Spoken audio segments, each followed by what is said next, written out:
بسم اللہ الرحمن الرحیم۔ السلام علیکم پیارے دوستو۔ حضرت امیر معاویہ رضی اللہ تعالیٰ عنہ کے وصال کے بعد آپ کے بیٹے یزید کو خلافت مل جاتی ہے۔ یزید ایک بدترین اور بدبخت شیطان تھا، شراب پیا کرتا تھا، زنا کیا کرتا تھا۔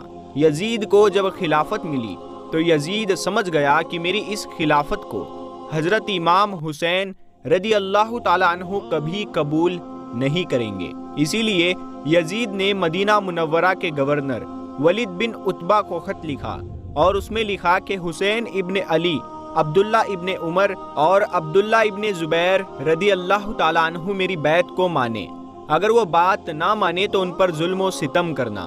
امام حسین رضی اللہ تعالیٰ عنہ نے یزید کی بیعت کرنے سے انکار کر دیا، کیونکہ یزید آپ کے نزدیک مسلمانوں کی امامت اور خلافت کے ہرگز لائق نہیں تھا، کیونکہ آپ جانتے تھے یزید فاسق و فاجر تھا، زنا کیا کرتا تھا، شراب پیا کرتا تھا اور ظالم تھا۔ امام حسین رضی اللہ تعالیٰ عنہ مدینہ شریف چھوڑ کر مکہ شریف تشریف لے گئے۔ جب آپ کو مکہ شریف میں کوفیوں کے ڈھیر سارے خط آنے لگے، ان خطوں میں لکھا ہوا تھا: اے امام حسین، آپ کوفہ تشریف لے آئیے، یہاں پر یزید کا ظلم و ستم بڑھتا جا رہا ہے، ہم آپ سے ہی بیعت کریں گے، یزید کی بیعت ہمیں ہرگز قبول نہیں ہے۔ تو آپ رضی اللہ تعالیٰ عنہ نے حالات سمجھنے کے لیے اپنے بھائی مسلم بن عقیل رضی اللہ تعالیٰ عنہ کو یہ کہہ کر کوفہ شہر بھیجا کہ جاؤ، جا کر وہاں کے حالات معلوم کرو کہ وہاں کے حالات کیسے ہیں۔ تو حضرت مسلم بن عقیل رضی اللہ تعالیٰ عنہ کوفہ پہنچے تو وہاں کے لوگوں نے بڑے ہی احترام کے ساتھ آپ کا استقبال کیا۔ حضرت مسلم بن عقیل کے ہاتھوں میں 18,000 لوگوں نے بیعت کی اور حضرت مسلم بن عقیل نے اپنے بھائی حضرت امام حسین کے نام ایک خط روانہ کر دیا اور اس میں آپ نے لکھا کہ یہاں کے حالات بالکل صحیح ہے اور 18,000 لوگوں نے بیعت بھی کر لی ہے، لہٰذا آپ کوفہ جلد سے جلد تشریف لے آئے۔ جب یزید کو اس بات کی خبر ہوئی تو یزید نے ان لوگوں کو دھمکیاں دی تو لوگ اپنی بات سے مکر گئے اور امام مسلم بن عقیل کو شہید کر دیا۔ کوفہ کے حالات اتنے بدل چکے تھے کہ وہ لوگ جو حضرت مسلم بن عقیل سے محبت کا دعویٰ کر رہے تھے، اب وہی لوگ آپ کی جان کے دشمن بن گئے۔ وہی دوسری طرف مکہ میں مسلم بن عقیل کا بھیجا ہوا خط حضرت امام حسین تک پہنچ چکا تھا، جس خط میں یہ لکھا ہوا تھا کہ کوفہ کے حالات بہت اچھے ہیں، آپ جلد سے جلد تشریف لے آئے۔ لہٰذا حضرت امام حسین نے فوراً کوفہ جانے کی تیاری شروع کر دی۔ حضرت امام حسین اپنے تمام اہل خانہ کے ساتھ کوفہ کے لیے روانہ ہوئے۔ یہاں امام حسین کوفہ کے لیے چل پڑے۔ امام حسین ابن علی کو حضرت مسلم بن عقیل کی شہادت اور کوفہ والوں کی بے وفائی کی خبر اس وقت ملی تھی جب آپ مکہ شریف سے کوفہ کی طرف روانہ ہو چکے تھے۔ یزید نے جب نواسۂ رسول کو شہید کروا دیا اور وہ یہ سوچتا تھا کہ اس ظلم سے عرب کے سارے لوگ میری بیعت کریں گے، میرے سامنے جھکیں گے، کوئی بھی میرے خلاف حسین کے بعد سر نہیں اٹھائے گا۔ لیکن جب رسول اللہ صلی اللہ تعالیٰ علیہ وسلم کی بیٹیاں قید ہو کے کوفہ اور شام کے بازاروں سے گزری تو ان کے خطبے سنتے سنتے لوگوں کے مردہ ضمیر جاگنے لگے اور یوں یزید کے خلاف بغاوت پیدا ہو گئی۔ ہر کوئی یہ سوچنے لگا کہ اسلام اللہ کا دین ہے اور محمد صلی اللہ تعالیٰ علیہ وسلم اللہ کے رسول ہے۔ یہ خاندان اللہ کا محبوب ترین خاندان ہے، جس نے ان کے ساتھ ظلم کیا اسے بادشاہ کہنا سب سے بڑا گناہ ہوگا۔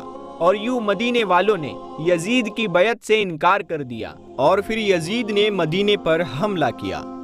تاریخ میں لکھا ہے کہ 3 دن تک یزید کی فوج نے مسجد نبوی میں اپنے گھوڑوں کو باندھ کر رکھا اور گھوڑوں کی لیت سے منبر رسول اور ناموس کے ساتھ بے حرمتی کرتے رہے، اور یوں مکے سے بھی یزید کے خلاف بغاوت بڑھنے لگی۔ پھر یزید نے خانہ کعبہ پر حملہ کرنا شروع کر دیا اور خانہ کعبہ میں آگ لگا دی۔ ہر کوئی یزید کے اوپر لعنت کرنے لگا، لیکن یزید کسی کو بھی اپنے خلاف دیکھتا تو اس کا سر قلم کروا دیتا۔ واقعہ کربلا کے کچھ ہی دنوں کے بعد یزید کی موت کا بھی وقت آ گیا۔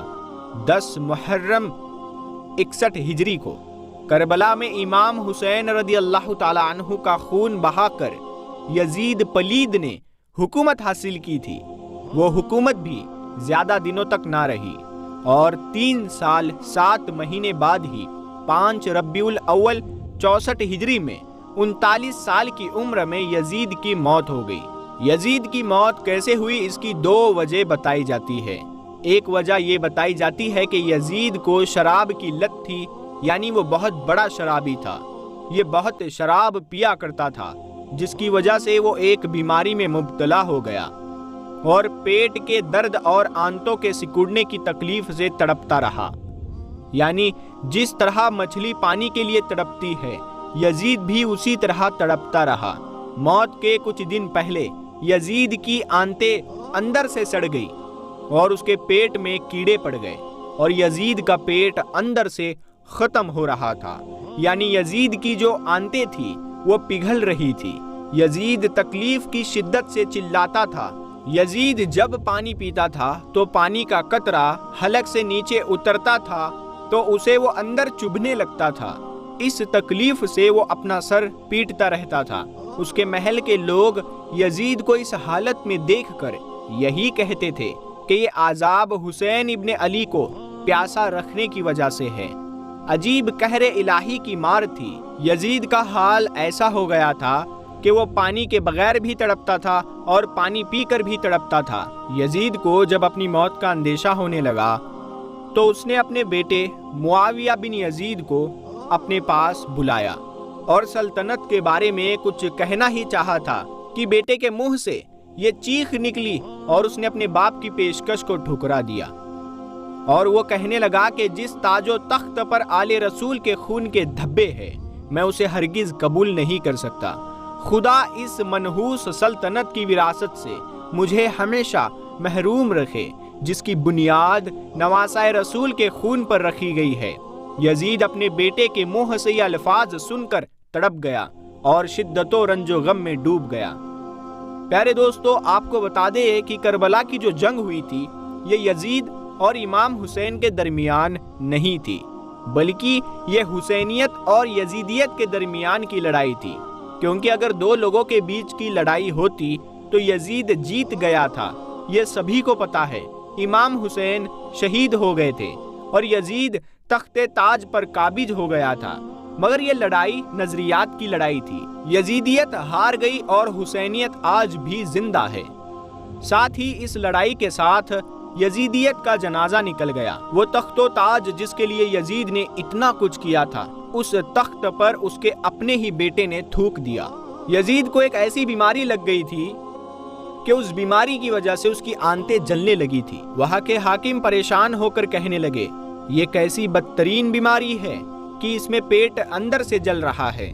اس بیماری کی وجہ سے یزید کو اتنی پیاس لگتی تھی کہ وہ پانی کے لیے ترستا تھا، لیکن جب یزید پانی پیتا تو وہی پانی یزید کے پیٹ کو اور جلاتا تھا۔